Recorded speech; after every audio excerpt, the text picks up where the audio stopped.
Votre nouveau combat, c'est permettre que les artistes camerounais soient plus respectés. Vous avez fait un post il y a 2 semaines qui a été 3 ou 4 semaines, je me trompe peut-être, viral sur la toile. Il y a eu des soutiens, notamment Oui, c'est encore viral puisque le sujet est plus d'actualité que jamais. Il s'agit de quoi? Parce qu'en fait, on est en train de vivre. On est en train de vivre la mort de l'artiste camerounais au vu au su de tous, sans que personne ne se plaigne. Parce qu'en réalité, il faut savoir une chose. Aujourd'hui, je parle bien d'aujourd'hui, hein, je ne parle pas de ce qui s'est passé hier ou ce qui va se passer demain. Je parle de ce qui se passe aujourd'hui. Aujourd'hui, la musique camerounaise et la musique urbaine camerounaise, c'est une musique qui rapporte des centaines de milliards par jour aux gens. Cette musique est utilisée pour brasser des centaines de milliards par des grosses multinationales qui ne nient pas ce fait. Mais ce qui est dommage et ce que je déplore, c'est que devant tout le monde, ces multinationales arrivent quand même à appeler des artistes étrangers, leur donner des centaines de millions issus de l'exploitation de cette musique comme argument de vente de manière directe ou indirecte, mais qu'au moment où il faut payer les Camerounais, ils refusent de payer les Camerounais. Ils leur donnent des miettes, comme on dit chez nous, pour que ceux-ci aillent, n'arrivent pas à survivre, n'arrivent pas à se construire, n'arrivent pas à se développer et n'arrivent pas à développer leur propre industrie du divertissement. Parce qu'il s'agit de ça. Il ne s'agit pas que des artistes et des musiciens. Mon cri était lancé pour que tout le monde comprenne bien qu'il s'agit de tous ceux qui sont dans l'industrie du divertissement et qui gravitent autour. Est-ce que l'artiste musicien camerounais lui-même n'est pas responsable de cette situation-là? Il ne peut pas être responsable de cette situation. Si on vous propose 100 000 francs pour un concert, vous refusez? Il faut que j'explique donc le contexte. Vas-y. L'artiste camerounais n'est pas responsable. Pourquoi? Parce que dans une société comme la nôtre, il y a à peu près 3 paliers de rémunération pour un artiste, qui sont le droit d'auteur, qu'on sait qu'il ne fonctionne pas, parce qu'on vit dans notre société, on vit le présent, on sait ce qui se passe. Il ne fonctionne pas.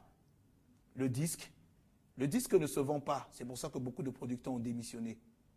Aujourd'hui, le seul et unique palier de rémunération, qui est le 3e, qui est la scène, le live, hein, c'est la seule chose sur laquelle l'artiste compte pour pouvoir vivre, pour pouvoir faire vivre sa famille, pour pouvoir se soigner sa famille, envoyer ses gosses à l'école et développer l'industrie du divertissement. Il compte que sur la scène et que sur le live. Ok, d'accord. Il n'y a que cet élément-là sur lequel il compte. Hein? Si encore, on comprenait qu'il était respecté parce qu'il essaie de faire son travail. Hein? Son travail est fait. Les œuvres sont écoutées partout. Elles tournent partout. Ces œuvres servent d'argument de vente, direct ou indirect, pour amener les consommateurs à acheter les produits de ces grandes multinationales-là. Au final, les multinationales, les consommateurs, les Camerounais, qui sont les consommateurs, achètent ces produits-là. Mais quand ces multinationales font des bénéfices, la personne qui a fourni l'argument qui permet d'acheter les produits, pourquoi on ne peut pas le rémunérer à la juste valeur de son travail? C'est ça la question. Parce qu'en réalité, il arrive encore où on doit le payer. On sait qu'il ne compte que sur la scène. Parce qu'en réalité, si on lui donne, on ne le paye pas sur scène, il fait quoi? Il a déjà fait un travail. Quand on ne te paye pas, quand tu arrives sur scène, on te dit, ok, d'accord, on va te donner 100 000.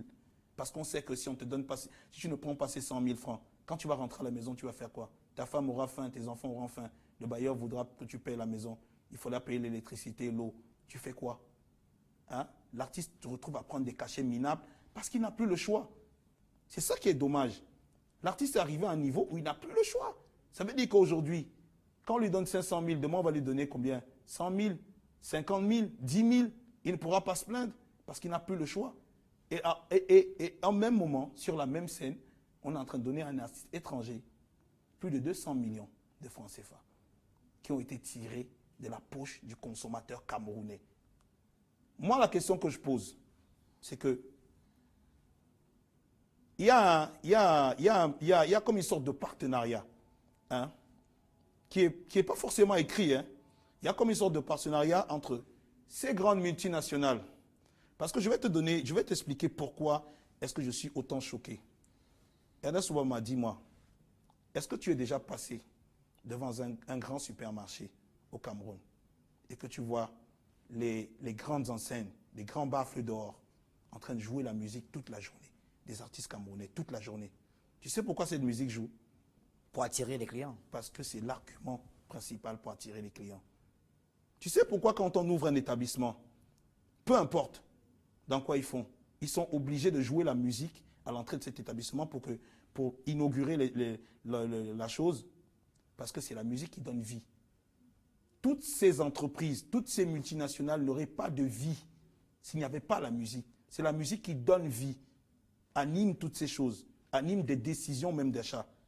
Mais maintenant, la question c'est, comment pensez-vous que des grosses multinationales du Cameroun utilisent la musique urbaine en particulier, parce que c'est elle qui est à l'honneur en ce moment, hein, pour avoir des milliards chaque jour, mais quand ils décident d'organiser 1 ou 2 événements par an, il dit par an, 1 ou 2 événements, ils décident de réunir des gros budgets et sortir des gros budgets et faire venir des artistes étrangers dans notre pays, ils décident sur la même scène de ridiculiser les artistes camerounais en leur donnant des sommes tellement minables qu'ils ne peuvent même pas aller vivre une semaine avec et donner des centaines de millions à ces artistes étrangers sur la base de quoi?